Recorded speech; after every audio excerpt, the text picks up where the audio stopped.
Bon, la 28. Oui. Bon, alors la 28, le budget primitif 2019. Donc pour le budget, Monsieur Vega va faire une présentation. Enfin, vous avez le rapport de présentation, vous avez donc bon, vous avez pu le lire, mais il va faire un résumé des grands éléments donc de ce budget. Ensuite, même si ça ne vous plaît pas, je recueillerai vos questions.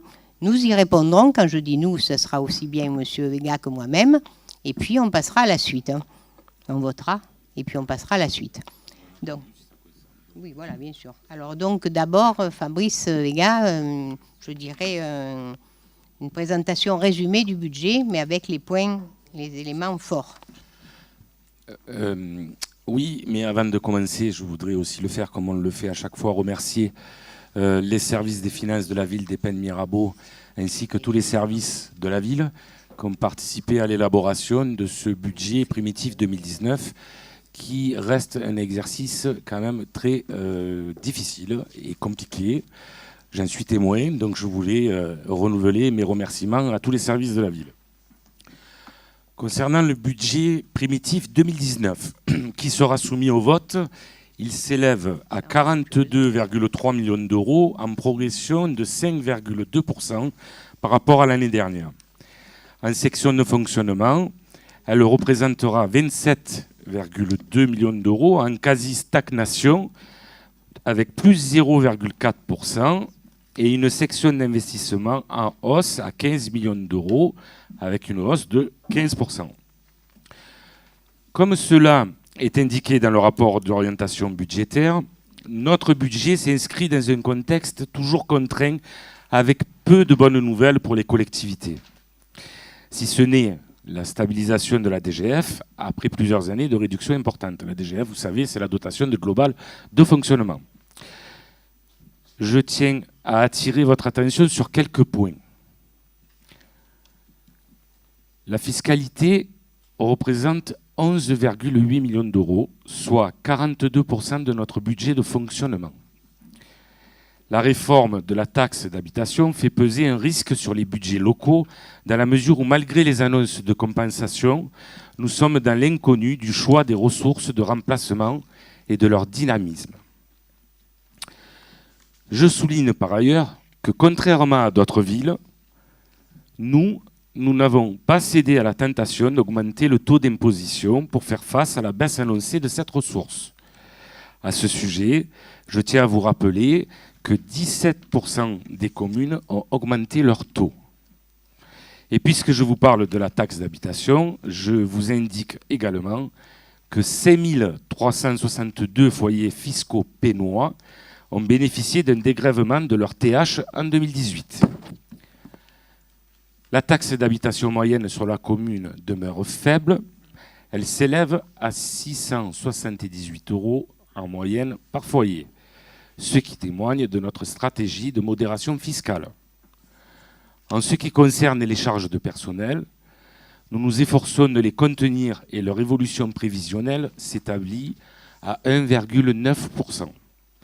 Des résultats dans la lignée de ceux de l'année dernière, puisque ce poste a été plus que contenu avec une progression de 0,6%. Et pourtant, la commune continue de gérer en régie la plupart des services publics, dont la restauration scolaire, les crèches ou encore les centres aérés. En dépit d'un coût important que représente le fait d'avoir une cantine dans chaque école, nous restons plus que jamais attachés à la qualité de notre restauration scolaire, avec une préparation des repas sur place. À ce propos, j'ai le plaisir de vous annoncer que la commune va signer un marché de fruits et légumes en circuit court qui permettra d'augmenter encore la qualité des repas et de s'approvisionner auprès des producteurs locaux, dont une majorité sont des producteurs pénois. Pour ce qui concerne maintenant la section d'investissement, les dépenses s'élèvent à 15 millions d'euros avec un crédit de paiement de 8 millions d'euros pour le projet de réaménagement durable du quartier de la Gavotte. Je vous rappelle que ce projet est cofinancé à hauteur de 80% grâce à notre politique active de recherche de subventions et qu'il concerne la construction de 5 équipements publics, une école maternelle, une école primaire, une crèche, un restaurant intergénérationnel et une médiathèque innovante. Il s'inscrit par ailleurs, comme l'a dit Madame le maire précédemment, dans une démarche de développement durable, puisqu'il a obtenu la plus haute distinction, à savoir le label du bâtiment durable méditerranéen. Enfin, vous constaterez à la lecture de ce rapport que cet investissement majeur n'est pas le seul, puisque de nombreux travaux sont prévus cette année pour les écoles, les crèches, les équipements sportifs, la voirie et l'éclairage public. Ce budget acte également la poursuite du déploiement de la vidéoprotection sur notre commune, avec un effort particulier sur les établissements scolaires. Face aux contraintes budgétaires qui nous sont imposées depuis quelques années, nous avons fait le choix, au même titre que de nombreuses villes, conseils départementaux et même l'État, d'opter pour une politique de gestion active de notre patrimoine. Ce qui nous a permis de dégager des ressources pour poursuivre nos efforts d'investissement afin d'améliorer le cadre de vie des Pénois. Mais surtout, cela nous a aussi permis d'éviter d'utiliser le levier fiscal ou de pratiquer des tarifs de services publics plus élevés, ce qui est particulièrement bénéfique pour le pouvoir d'achat de nos administrés. Tous ces choix nous ont également permis de limiter notre recours à l'emprunt.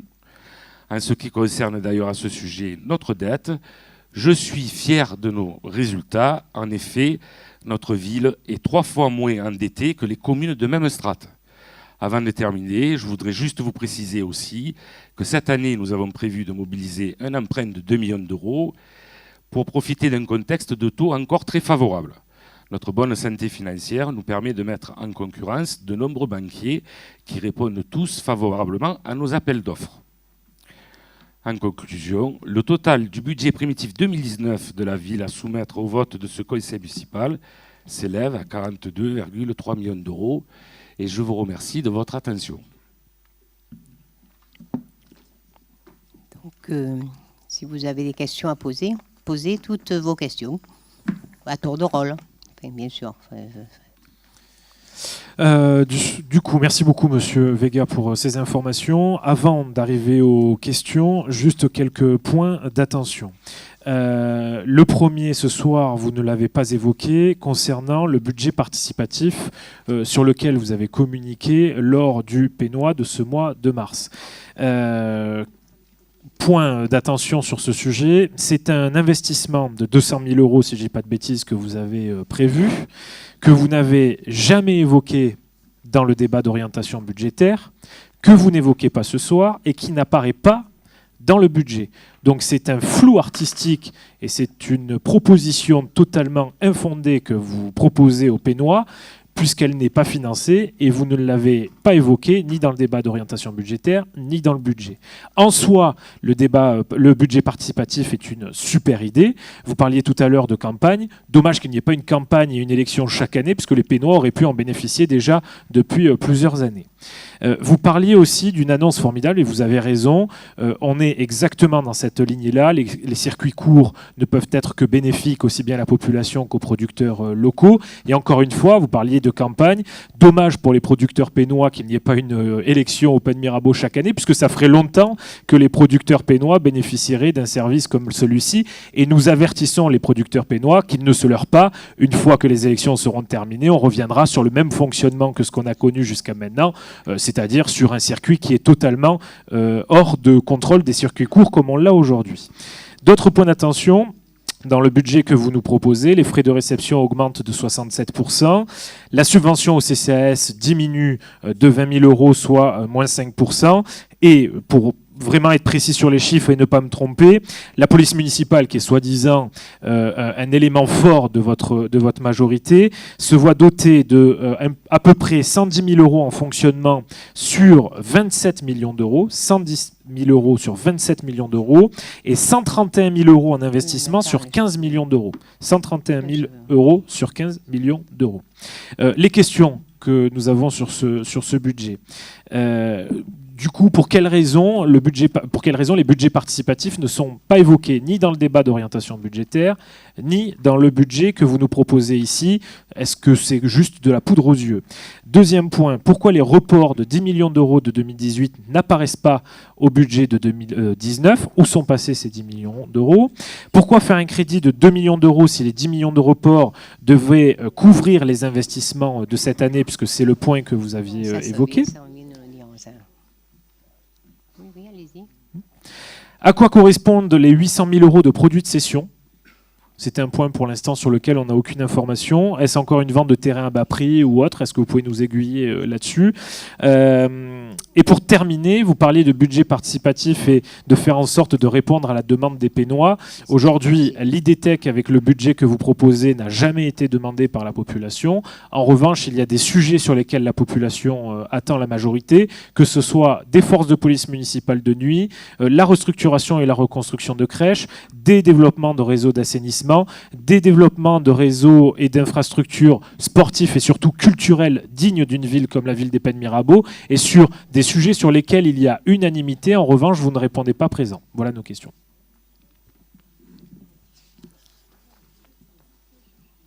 Passez le micro à votre voisin, enfin votre voisin, au groupe voisin. Oui, il y a plusieurs choses concernant le budget. Vous nous expliquez que dans votre budget, l'investissement pour notre commune augmente de 15%. En fait, vous tentez de présenter les choses en votre faveur. Cette augmentation est surtout due à votre très mauvaise gestion. Elle est liée au nombre d'avenants totalement hallucinants dans votre projet de reclassement de la Gavotte, faisant passer le coût initial de 13 692 000 à 16 196 000. Et ça, c'est juste pour le moment. On voit bien que ce n'est pas l'investissement pour de nouveaux projets dans notre commune, comme une crèche, mais de l'argent rajouté à un projet qui peine à sortir de terre. Si l'on enlève le surcoût de ce projet, l'investissement diminue d'environ 5%, ce qui fait une différence de 20% entre votre budget et la réalité. Vous compensez votre incapacité à mener à bien ce projet, vous aurez recours à l'emprunt, plus 100%. Alors que les villes les plus endettées en France atteignent un maximum de 53%. La section fonctionnement continue d'augmenter, avec un chiffre totalement hallucinant. Les charges en personnel augmentent de 348 000 euros, passant de 18 832 000 à 19 180 000.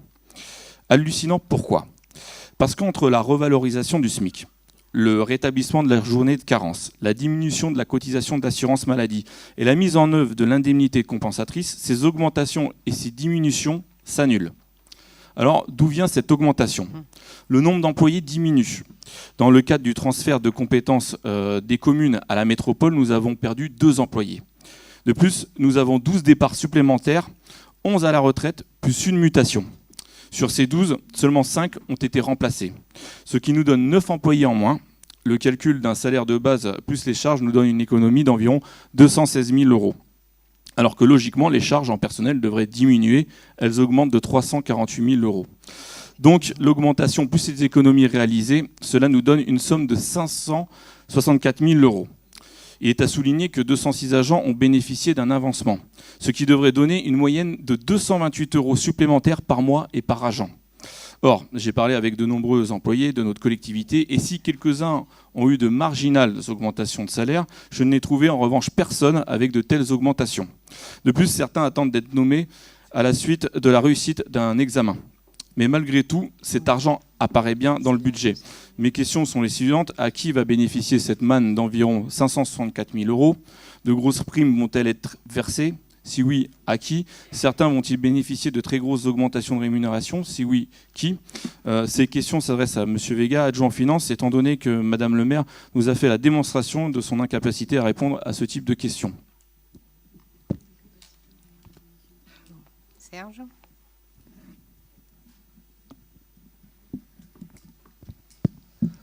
Oui, moi, sur les remarques. Alors, oui, je crois. Vous avez dit, oui, Madame le maire, vous avez dit, ce ne sont pas de bonnes nouvelles du gouvernement pour les collectivités. Ben, enfin, je confirme que ce n'est pas des bonnes nouvelles aussi du gouvernement aux particuliers, aux individus, aux citoyens, aux Pénois ou autres.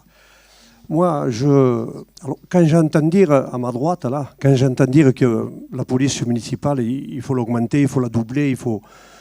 Alors, pour de bon, là, c'est moi qui hallucine. Alors, je ne répondrai pas à votre place parce que je serais mal placé, je n'ai pas les chiffres exacts, mais je pense qu'en matière de police municipale, on est quand même pas mal classé. Je pense. On oublie à ma droite, effectivement, on ne parle pas du tout, mais du tout, ni dans les écrits, ni dans les séances comme aujourd'hui qui sont filmées, donc qui sont reproduites, pas du tout de la police nationale. Donc, du rôle primordial de l'État, c'est ignoré complètement.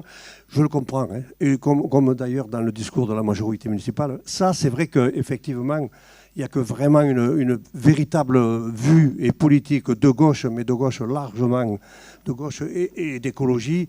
Il y a effectivement que nous et que cette sensibilité pour porter cette parole, parce qu'on se dilue là, on va doubler. Les caméras, il y en a plein, la police municipale, il y en a encore, on en veut encore davantage. Je suis complètement, j'hallucine vraiment. Ça ne me surprend pas, mais bon, ça fait quand même...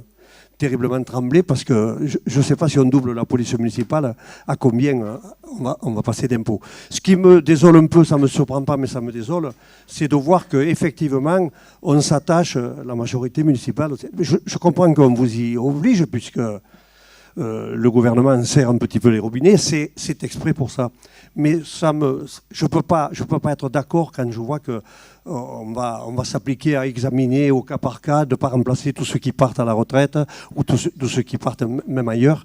Voilà. Moi, je pense que le non-remplacement des fonctionnaires, au PN comme ailleurs, ça fait des chômeurs de plus, peut-être pas en titre, mais ça alimente d'une part le volant de chômage, bien sûr, c'est ce qu'on cherche, je crois, et aussi un moins bon service, parce que les cantonniers, par exemple, je crois qu'il en manque quand même. Voilà, donc c'est à peu près les seules remarques qui me viennent là. Mais quant à doubler la police municipale, moi, je vous demande effectivement de donner les chiffres. Combien on en a et combien dans les strates, puisque vous le faites souvent, là, combien les villes de notre strate ont de policiers municipaux, parce que je crois qu'on est bien servi là. Voilà, c'était tout.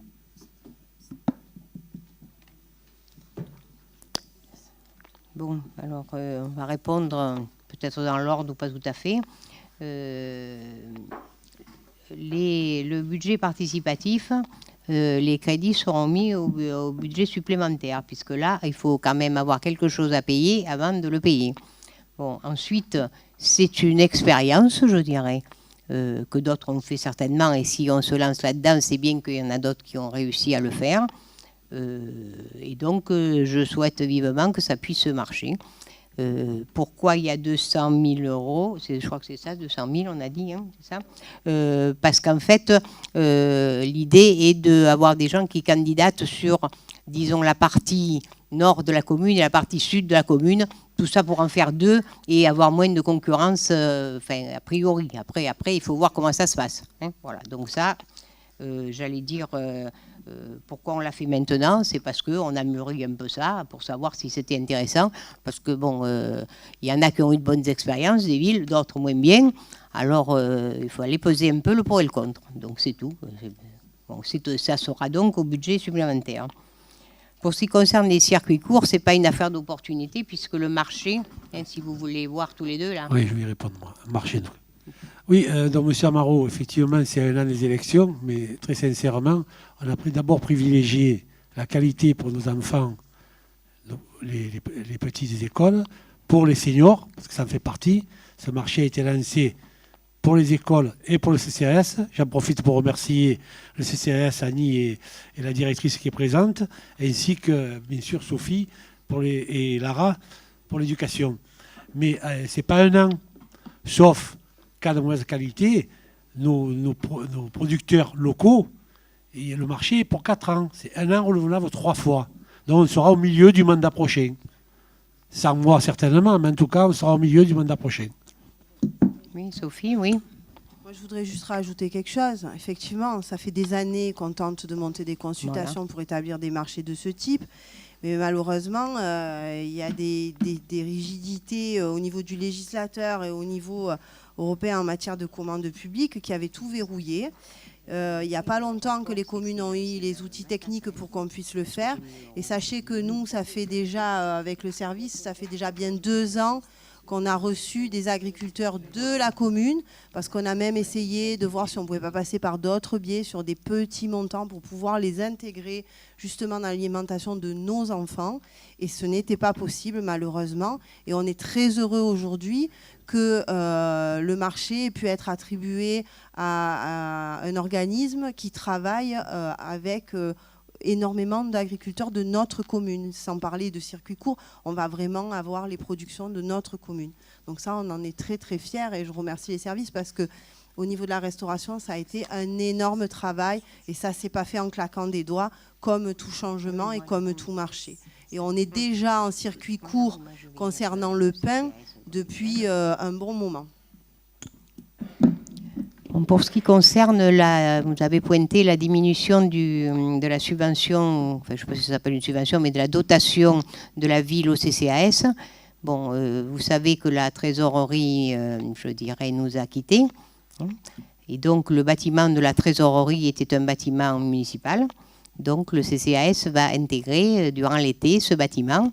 Et donc, il n'y aura pas nécessité, à partir donc, de juillet, de payer la location qui était celle du lieu actuel. Donc ça, c'est une diminution de charge, voilà, de charge générale. Bon, ensuite, pour le report... Là, oui. Moi, je voulais juste revenir sur une remarque de M. Amaro concernant les excédents budgétaires. Les excédents budgétaires que nous avons votés lors du dernier BS apparaîtront sur le compte administratif que nous voterons au mois de juin. Là, nous présentons ce soir un budget prévisionnel. Donc c'est la raison pour laquelle nous n'intégrons pas les excédents budgétaires. Sauf que, bon, M. Amaro, depuis quelques années, je pensais que vous avez compris ce mécanisme, mais apparemment non. Mais bon, qu'est-ce que vous voulez que je vous dise? Bon.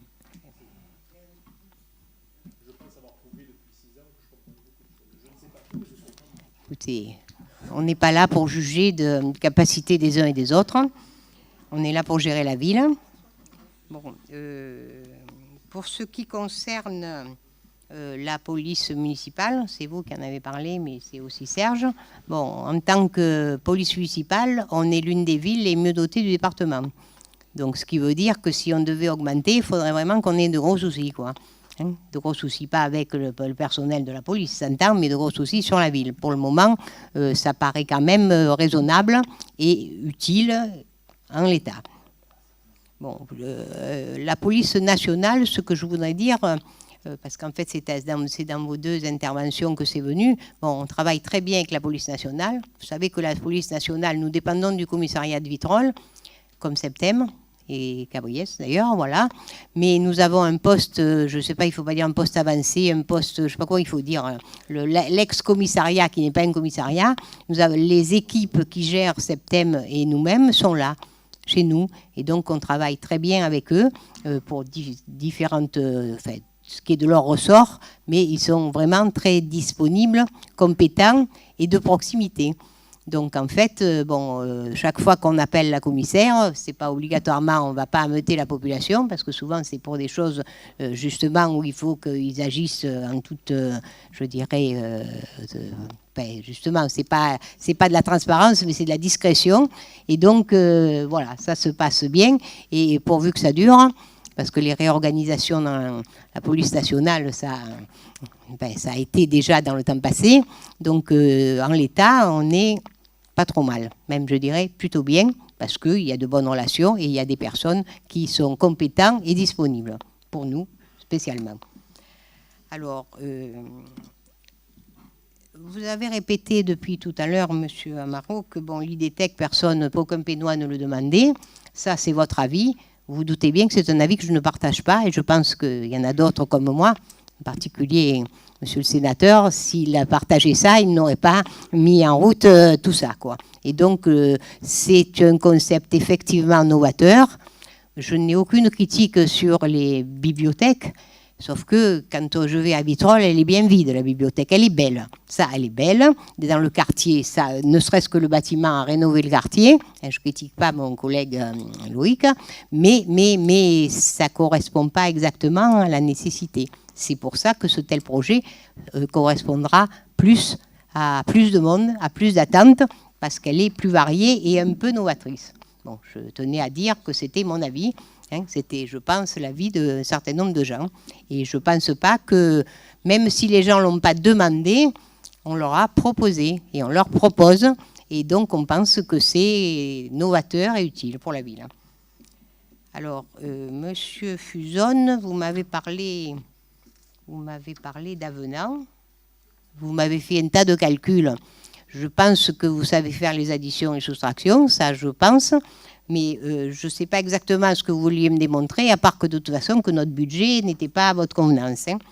Alors, le mieux quand même, si vous étiez venu à la commission des finances, vous auriez eu effectivement réponse à ces choses-là, ou tout au moins vous auriez posé ces questions précisément. Donc, je vous invite la prochaine fois à venir.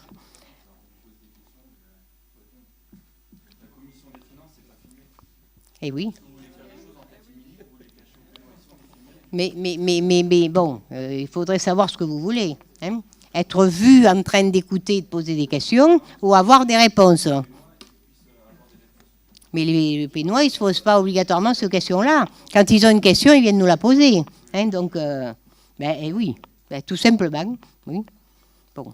Alors. Mais vous avez toujours raison, mais seulement souvent vous dites des choses fausses. Moi, je ne dirais pas que vous mentez, vous avez menti une fois. Là, je dis que c'est probablement faux, ce qui est différent. Oui. Et alors ? Il me semble que j'ai expliqué le pourquoi tout à l'heure. Vous voulez que je répète ? Non, bon, on ne va pas revenir en arrière. Bon. Alors, il faut que, pour ce qui est du personnel, il ne faut quand même pas oublier l'impact des avances, vous l'avez évoqué, des promotions internes, des avancements de grade et de tout ça. Bon, ça a un impact, sauf que, il me semble que tout à l'heure, on vous a bien dit qu'on avait augmenté la masse salariale de 0,6%. 0,6% l'année dernière. Oui, oui. Non, oui. En réalisé 2018. Non, mais ça va, vous n'allez pas me recommencer la sauce, là, non? Non, c'est pas, il y a eu 12 départs. Il y a 12 départs. Oui, 11 à et la je sais retraite et compter, mutation. ça, je le sais, figurez-vous. Plus 2 qui sont partis à la métropole. Et alors? Donc avec des moins, excusez-moi, ça fait pas du plus. Eh bien, ça fait des moins. Mais c'est pour ça que je pense que vous êtes trompé dans les additions et soustractions. Ah oui, bien sûr, c'est ce que j'ai dit. Ça fait 216 000 euros d'économie. Oui. Eh bien, donc il faut m'expliquer comment le budget des salaires augmente de 340 000 euros. Mais c'est pas parce qu'il n'augmente pas. Comme ça. Si, il passe de 18 écoutez, millions. On ne va pas y passer la nuit. Non, mais justement, c'est écrit... on ne va pas y passer la nuit. Si, c'est écrit noir sur blanc. Excusez-moi, mais c'est écrit noir sur blanc dans le budget. Il passe de le charge de personnel et frais assimilés 18 832 000 à 19 180 000. Vous voyez, madame, vous ne connaissez pas, je vous avais dit de laisser répondre monsieur Vega. Vous avez répondu, et encore une fois de plus, vous allez vous ridiculiser. Vous allez, si vous préférez les messieurs, moi je vous laisse. Non, mais c'est parce que, en fait, vous ne connaissez pas les dossiers. La dernière fois, je l'ai prouvé, j'ai fait une petite vidéo d'ailleurs dessus, vous l'avez sûrement vu. Donc c'était juste pour ça. Oui. Moi, c'était pour vous aider que je disais laisser répondre monsieur Vega. Je vous remercie, mais j'en ai pas besoin de votre aide, mais je vous remercie. Ah si, la preuve, regardez, vous êtes incapable de répondre. Monsieur Fuzon, je vous demanderai quand même d'avoir un peu de respect autour de cette table, parce que c'est comme ça, je pense, qu'on fait avancer les choses. Moi, je suis quand même très étonné aussi de votre réaction concernant la masse salariale, parce qu'au vu de votre parcours professionnel, parce que si je ne me trompe pas, vous êtes également fonctionnaire territorial, donc vous n'êtes pas censé ne pas savoir qu'il y a des déroulements de carrière, qu'il y a des augmentations du point d'indice. Bon là, effectivement, il n'y est pas depuis quelques années, mais je veux dire, les charges patronales, donc je veux dire, tout ça, je pense que vous le... Et puis, les 11 salaires, les 11 agents dont vous parlez n'ont pas forcément le même salaire. Donc on ne peut pas aborder... Non, j'ai pris le salaire minimum. Hein. C'est pas 11, c'est 9, et j'ai pris le salaire minimum. Comprenez bien, on ne peut pas aborder des chiffres comme ça, laissés à la volée, en pleine séance du conseil municipal. On n'est pas là pour ça. Nous, ce soir, nous présentons un budget primitif. Vous, rôle d'opposition, après ce n'est que mon avis, doit dire si il valide notre budget ou s'il ne le valide pas, pourquoi et quelles propositions vous devez faire. Sauf que depuis plusieurs délibérations, vous êtes toujours à poser des questions techniques. Et c'est là à chaque fois où on va vous répondre en disant il y a des commissions de travail pour ça. Alors effectivement, c'est pas filmé, etc. Mais nous, on n'attend pas d'être filmé pour avancer et travailler. Et puis on répondra à toutes vos questions. On ne fait pas des commissions pour se faire plaisir. C'est ça. C'est juste Le ça que le je problème, voulais c'est vous que dire. les commissions, elles sont pas filmées. Oui. Et oui.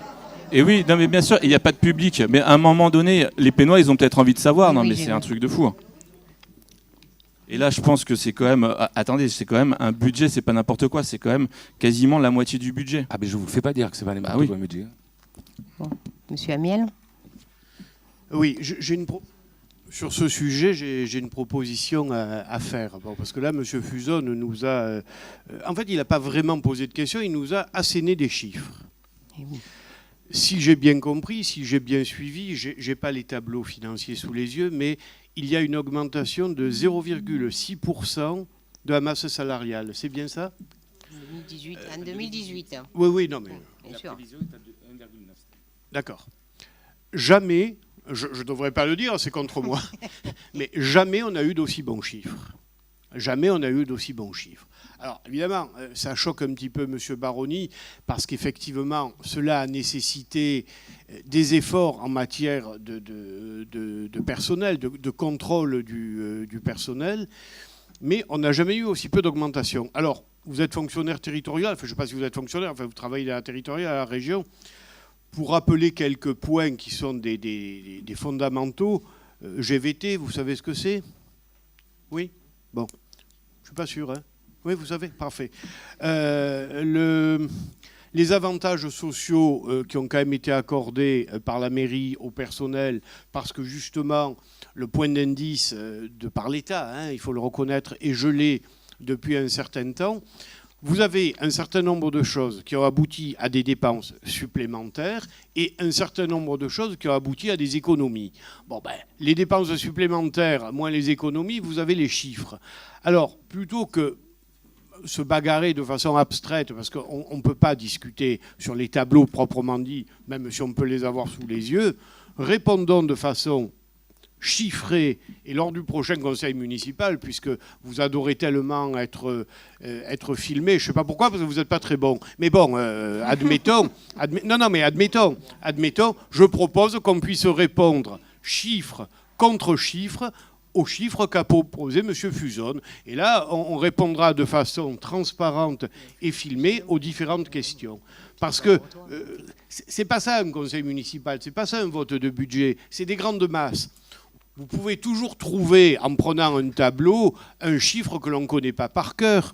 Je ne suis même pas sûr que Nadia, qui pourtant en finance est au top niveau, pourrait répondre à n'importe quel chiffre tiré au sort.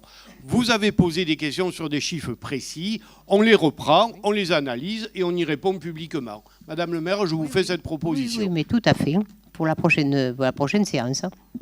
N'est-ce pas, Nadia? Parce qu'on aura besoin, bien sûr, du support des... Hein? Bon. Alors, est-ce qu'on peut passer au vote? Oui. Donc, qui est pour le budget 2019? Qui est contre? Et personne ne s'abstient, parce que je crois que Serge... Ah si, Serge, voilà. Une abstention.